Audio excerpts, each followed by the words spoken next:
જય હિન્દ વિદ્યાર્થી મિત્રો, આપ સર્વેનું રાજ્ય દર્શન સિરીઝની અંદર હાર્દિક સ્વાગત છે। આજે આપણે જઈશું રાજ એટલે કે રાજા અને સ્થાન એટલે કે જમીન અને જે તે સમયે રાજપૂતાના તરીકે ઉપરાંત રાજાઓની ભૂમિ તરીકે ઓળખાતા એવા રાજસ્થાન રાજ્યની સફરે। સર્વપ્રથમ તો રાજસ્થાનના કેપિટલ વિશે જાણીએ। રાજસ્થાનનું કેપિટલ છે જયપુર અને જયપુરને ભારતના પિંક સિટી તરીકે ઓળખવામાં આવે છે। ત્યારબાદ રાજસ્થાનની આંતરરાષ્ટ્રીય સરહદ વિશે ચર્ચા કરીએ।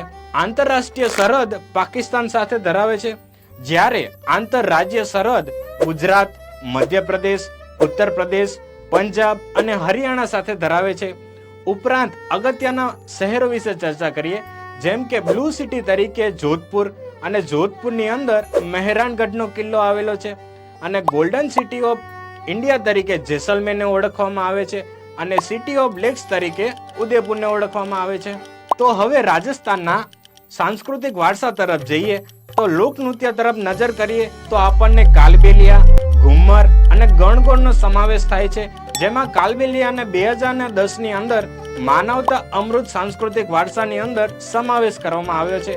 ઉપરાંત તેના ઉદ્યોગો તરફ નજર કરીએ તો તાંબા અને રાસાયણિક ખાતરો માટે પ્રખ્યાત એવું ખેતડી કે જે રાજસ્થાન ખાતે આવેલું છે।